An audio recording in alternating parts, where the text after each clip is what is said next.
जिनकी आत्मा पर बोझ होता है, कभी कभी उनकी जबान साथ नहीं देती। शायद इसीलिए तुम अपना बयान लिख कर लाए हो। अब मैं इस वर्दी के पिंजरे से आजाद हो चुका हूं। ना तुम मेरे सीनियर और ना मैं तुम्हारा जूनियर। अब मुझसे सवाल करने के लिए तुम्हें अदालत के दरवाजे खटखटाने होंगे। कमिश्नर साहब को पता है कि इस वक्त मैं तुमसे मिलने आया हूं। हद से बाहर मत निकलो, वरना कानून के शिकंजे में फंस जाओगे।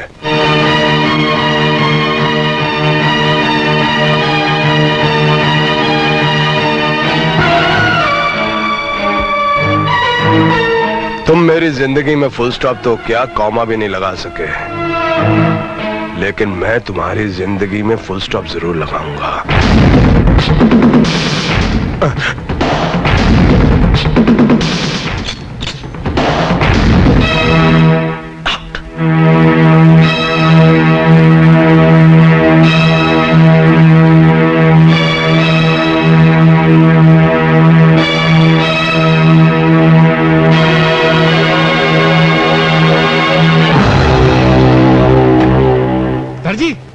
सर जी वाह, बाप बेटी दोनों यही है। बड़ी जबरदस्त खुशखबरी लाया हूँ। आपने कहा था ना बहना के लोग अच्छा तो रिश्ता लेकर आओ, तो मैं रिश्ता लेकर आया हूँ। अरे वाह, फिर वही रिश्ता। तू क्या आते जाते मेरे पैर पे मार के तोड़ती, तेरे को कोई और मिलता नहीं क्या? ये तो मेरा है। आपके पास कहाँ से आया? पता नहीं, हाथ लगाया तो शायद हाथ में आ गया होगा। दीजिए। ये लो, जाओ।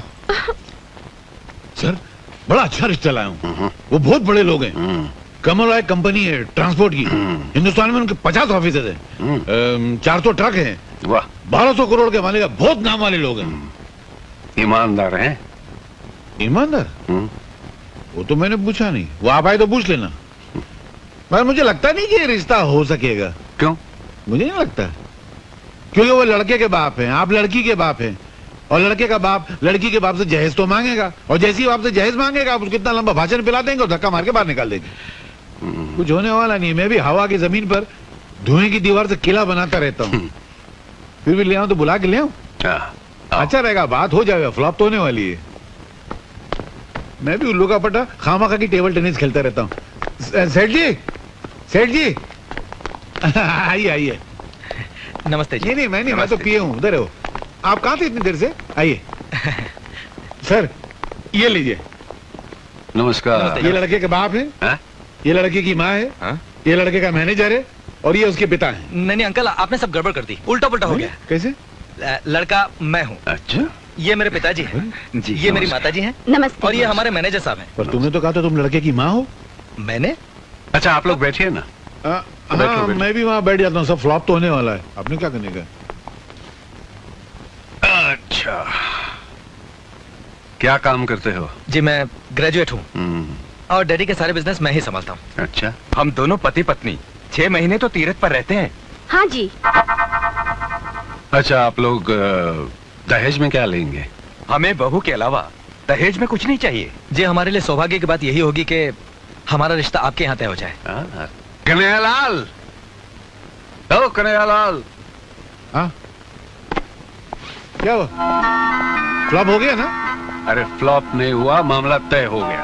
हाँ, मिठाई तो खिलाओ सबको।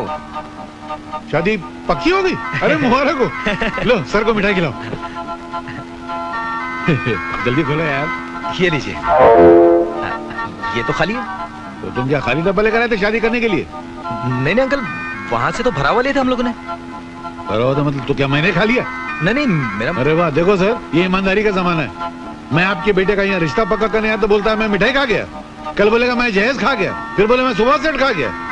वाह वाह वाह, शराफत की दुनिया ही नहीं है। कुछ मीठा मीठा तो लग रहा है यार। मैंने खाया था क्या? खामखा बेचारे को डांट दिया। ऐसा नींद में क्यों जाता मालूम नहीं। आज मैं बहुत खुश हूँ, मेरी बहन की शादी तय हो गई है। शादी में मुझे बुलाओगे ना? वो शादी ही क्या, तेरी दावत नहीं जिसमें, और वो आँख ही क्या, तेरी सूरत नहीं जिसमें। बाबूजान, बाबूजान, वो लड़की जो उस दिन हमारे चुंगल से बचकर भाग गई थी, पूजा, वो मेरे भैया के कब्जे में है और वो उससे प्यार भी करने लगे हैं। फिर वो मुझे जरूर पहचान लेगी और मैं उससे बच नहीं पाऊंगा। और भैया तो मुझे जान से मार डालेंगे। तुम कुछ करो बाबूजान, तुम उसे जान से मार डालो, उसे मार डालो बाबूजान, वरना मैं मर जाऊंगा। बाबूजान, जेनी, ये बंद करो और मेरी बात सुनो। तुम उसे मरवा दो, वरना भैया मेरे टुकड़े टुकड़े कर देंगे, मेरे टुकड़े टुकड़े कर देंगे।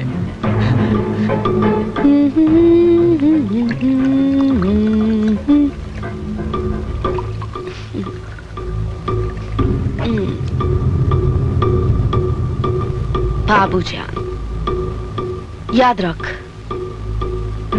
रावण की मौत नहीं होती अगर उसका छोटा भाई नहीं होता।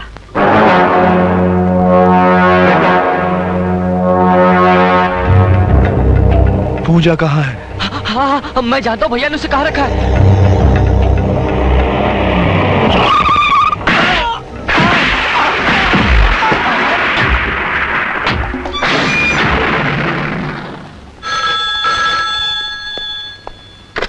हेलो सर, मैं हवलदार रमन्ना बोल रहा हूँ। कुछ गुंडों ने उस घर पर हमला कर दिया है जहाँ आपने पूजा जी को रखा है।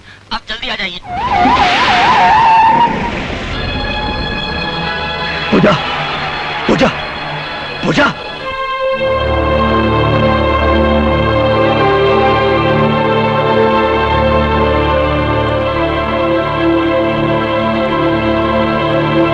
इंस्पेक्टर सिद्धांत, ऑपरेशन कामयाब हो गया, लेकिन सर पर गहरा जख्म लगने से उनकी आंखों की रोशनी चली गई। इंस्पेक्टर सिद्धांत, आपका डिपार्टमेंट मुजरिमों के खिलाफ गवाह तो तैयार कर लेता है, लेकिन उनकी रक्षा नहीं कर पाता। मैंने उसके लिए 2 गार्ड दिए थे डॉक्टर। वो गुंडों को नहीं रोक पाए तो गलती उनकी थी या आपके डिपार्टमेंट की? और फिर सजा किसको मिली? किसको मिली सजा? चूंकि पूजा स्टेज की आर्टिस्ट थी, इसलिए पहले से मैं उसको जानता था। माँ बाप तो है नहीं, पहले से उसकी जिंदगी वीरान थी, अब तो उसकी जिंदगी में अंधेरा ही छा गया। कुछ लोग उसके अंधेपन का फायदा उठाने की कोशिश करेंगे और दुश्मन तो उसे मार ही डालेगा। फिर आगे उसकी बर्बादी का जिम्मेदार कौन होगा? किसी के भी जिम्मेदार होने का कोई सवाल ही पैदा नहीं होता, इसलिए कि वो बर्बाद ही नहीं होगी। मैं उससे शादी करूंगा।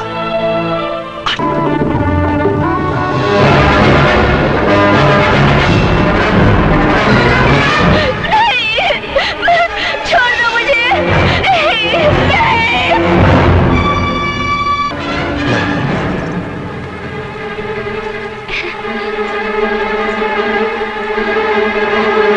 कितने भोले भाले लगते हैं। एक थोड़ी, पहले 6 आना चाहिए। एक। अरे सुनो, हाँ? कोई बकरा आ रहा है, जा तू, जा। मेरी घड़ी कहाँ गई? मुझे क्या मालूम? आपने ही चुराई होगी। क्या मतलब? मेरे जेब में किसी घड़ी निकलती है? हाँ। क्या? ये कहाँ से आई? घड़ी दीजिए मेरी। मगर नहीं, हाँ लेना यार, घड़ी दीजिए ना। लेना जा। नमस्ते जी। नमस्ते। क्या है? मिनिस्टर साहब घर में हैं? तुमने मिनिस्टर साहब को कभी देखा है? जी नहीं। फिर कैसे पूछ लिया कि मिनिस्टर साहब घर पे हैं? हो सकता है कि मैं ही मिनिस्टर हूँ। फिर खड़े रहो। मेरा मतलब है कि उनमें और मुझ में कुछ ज्यादा फासला नहीं है। वो मुझ में है और मैं उनमें हूँ। उनमें और मुझ में इतना ही फर्क है जितना मुझ में और मुझ में है, तुझ में और तुझ में है। जी मैं कुछ समझा नहीं। मैं खुद नहीं समझा तो तुमको क्या समझाऊं? बोलो क्या काम है? सर, हाँ? मेरी एक लड़की है। मेरा शादी करने का कोई इरादा नहीं है। मैं शादी की नहीं, हाँ? मैं उसका एडमिशन मेडिकल कॉलेज में करवाना चाहता था। मेडिकल कॉलेज में? जी। आपको मालूम है मेडिकल कॉलेज की सीट कितनी महंगी है? एक लड़का 105% लेके पास हुआ था। 105? हाँ? 100 लिखाई के, 5 सफाई के। सफाई के? अरे कुछ लिखा ही नहीं था तो सफाई नहीं हुई यार। तो उसने 5 लाख रुपया भरा, तब जाकर उसको सीट मिली। तुम्हारे पास 5 लाख रुपया, अभी सीट दिलाता हूँ। सर, 5 लाख रुपए तो मैंने कभी सपने में भी नहीं देखे। सपने में भी नहीं देखे? भिखारी लगता है। चलो, मेरे दिल में रहम है, मैं तुम पर रहम खाता हूँ। 1 लाख रुपया तो सीट दिला देता हूँ। सर, मैं जिस मोहल्ले में रहता हूँ ना, वहाँ के तमाम मकान बेच दिए जाएं। उन मकान में रहने वालों के सारे कपड़े, लत्ते, बर्तन सारे बेच दिए जाएं। उन लोगों को भी बेच दिया जाए तो भी 1 लाख रुपए इकट्ठा नहीं हो पाएगा। अनाथ आश्रम में रहता है क्या बे? अबे 50,000 दे सकता है कि नहीं? सर, 40 साल हो गए मुझे नौकरी करते करते। अब तक मेरे प्रोविडेंट फंड में 50,000 नहीं जमा हो पाए। थू, साला अबे 5,000 देगा? मेरी औकात नहीं है। 500 रुपया देगा? तनख्वाह नहीं है मेरी। अबे तो तेरी औकात कितनी है? 5 रुपए की। हाँ? होम मिनिस्टर का पीए और 5 रुपए रिश्वत? थू थू थू, हट। इससे तो ईमानदारी अच्छी है। अबे हम लोग वो लोग नहीं है जो 5 रुपए और 5 लाख रुपए के लिए ईमान बेच देते हैं। हम देश प्रेमी है, देशद्रोही नहीं। निकल जाओ यहाँ से। मगर मेरा एडमिशन। मैं निकल, तेरी मेरी बच्ची का जेल करा दूंगा तुमको। हमारा ईमान खरीदते हो? हम जैसे सच्चे लोग जिन्होंने कभी आज तक रिश्वत नहीं ली। निकलो, हवलदार, पुलिस वाले, गिरफ्तार कर लो। बताओ, 5 रुपए रिश्वत देता।